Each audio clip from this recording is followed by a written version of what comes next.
आदाब, मैं हूं मुमताज आलम रिजवी और मैं बात करूंगा इस वक्त मुल्क की सियासत की। जिस तरह से वंदे मातरम को लेकर के हंगामा मचा हुआ है, उस पर एक के बाद एक जवाब आ रहा है। एक ऐसा वीडियो बहुत तेज़ी से वायरल हो रहा है, वो मैं चाहता हूं कि आपके खदमत में पेश कर दो। जी हाँ, प्रोफेसर मनोज झा ने जिस तरह से वंदे मातरम को लेकर के और जो उस पर पॉलिटिक्स हो रही है, उस पर जो अटैक किया है, वो काबिल समाअत है, क्योंकि उन्होंने पूरी ग्रह खोल दी। उन्होंने समझाया कि ये है क्या, ग्रह के माने क्या है, गांठ के माने क्या है, गठबंधन या ग्रह साल ग्रह, वर्ष गांठ, ये सब उन्होंने जिस बारीकी से समझाया। और मुझे लग रहा है कि अब तो ज़रूर हुकूमत में बैठे लोग या वो ताकतें जो हर बात को मज़हब से जोड़ देती हैं, धर्म से जोड़ देती हैं, उनके लिए मौजूदा मसाइल कोई मसला ही नहीं है, बल्कि उनके लिए सिर्फ सियासत, और सियासत इसलिए कि कुर्सी कैसे हासिल कर ली जाए।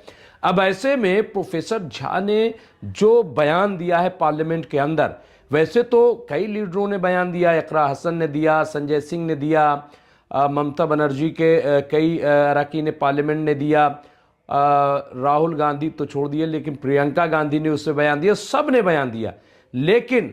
लेकिन जो प्रोफेसर झा ने, मनोज झा ने कहा है, वो ज़रूर सुनिए, और मैं चाहता हूं कि उसे सुनिए भी और उसे ज़्यादा से ज़्यादा शेयर भी कीजिए, क्योंकि ये बहुत ही इंपॉर्टेंट है। सुनिए क्या कहा प्रोफेसर मनोज झा ने। मैं आज यहां दोहराता हूं, एक दिन तय करिए और तय करिए कि मुकदमा हो।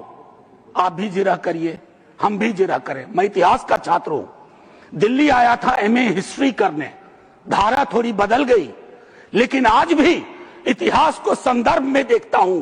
1937, 1905, 1915 की बातें पढ़ूंगा तो पूरा पैराग्राफ पढ़ूंगा, सेमीकोलन के बाद नहीं पढ़ूंगा। और मेरा इतिहास बोध 14 से पहले का है, 14 के बाद का नहीं है। जय हिंद, वंदे वंदे। शुरुआत में कहना चाहता हूं, हरिवंश राय बच्चन जी की आत्मकथा का एक खंड है पहला, जिसका शीर्षक है क्या भूलूं क्या याद करूं। तो मेरे लिए यह अवसर 150वीं वर्षगांठ या सालगिरह इस खूबसूरत गीत का एक अवसर भी है आकलन करने का। माननीय वाइस चेयरमैन साहब, यह बिला वजह नहीं है कि वर्षगांठ में एक शब्द है गांठ और सालगिरह में एक शब्द है गिरह।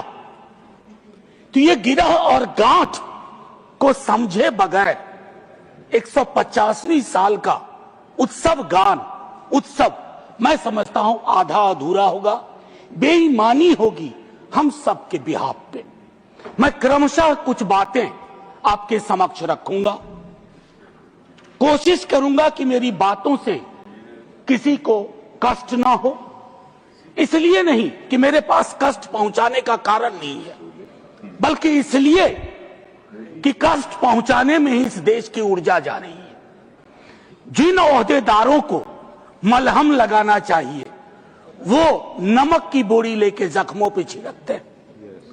तो इस परिपाटी को बंद करने की चेष्टा होनी चाहिए।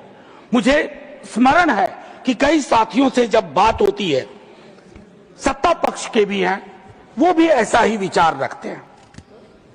गर्व की बात है कि क्योंकि ये गीत हमारी सांस्कृतिक और भावनात्मक एका पहचान का प्रतीक, बंगाल में लिखा गया लेकिन सरहद पार कर गया। सिर्फ इसलिए नहीं कि इसके बोल बहुत अच्छे थे, इस गीत के स्पिरिट को देखिए। इस गीत का स्पिरिट बंगाल से पंजाब पहुंचता है, जहां इसको जानने वाले लोग नहीं थे, इसके शब्दार्थ को, भावार्थ को समझ रहे थे।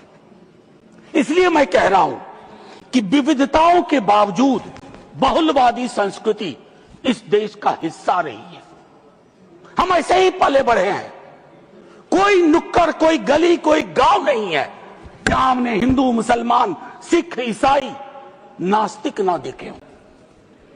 आजादी की लड़ाई में सबका योगदान, हिंदू, मुसलमान, सिख, ईसाई और नास्तिक भी अपने जीवन के एक बड़े हिस्से में मैं भी नास्तिक, जब मैंने भगत सिंह को पढ़ा, मैं नास्तिक क्यों हूं, तो मुझे गर्व होता था कि भगत सिंह वाली परंपरा।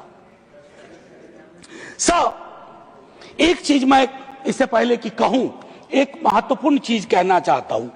मैं इस सदन में जितनी बार बोला हूं, नेहरू जी जरूर यहां चर्चा में आते हैं, जवाहरलाल नेहरू। सर, मैं कांग्रेस का नहीं हूं, लेकिन अपने को नेहरूवादी मानता हूं, गांधीवादी मानता हूं, अंबेडकरवादी मानता हूं, और परस्पर विरोध नहीं है। इनका तब के वक्त में विरोध था, लेकिन मैं आज कह रहा हूं, अगर कोई ऐसी व्यवस्था हो कि ये पृथ्वी पे आएंगे ना, तो एक मोर्चा बना लेंगे एक साथ मिलकर। आज की हकीकत के संदर्भ में मैं क्यों कह रहा हूं, एक छोटी चिट्ठी, आजकल चिट्ठियां पढ़ी जा रही हैं सर, लेकिन चिट्ठियां पढ़ने में लोग थोड़ी बेईमानी कर रहे हैं। सेमी कोलन के बाद का हिस्सा पढ़ते हैं, पूरा पत्र नहीं पढ़ते हैं। अमृता शेरगिल जी जवाहरलाल नेहरू जी को लिख रही हैं, यह है नवंबर 6, 1937। सर गौर कीजिएगा, बहुत प्यारी खूबसूरत चिट्ठी है। यह चिट्ठी कहती है, उनकी किताब मिली थी आत्मकथा, यह चिट्ठी कहती है, my dear Jawahar, as a rule I dislike biographies and autobiographies, they ring false, pomposity or exhibitionism. But I think I like yours. You are able to discard your hello.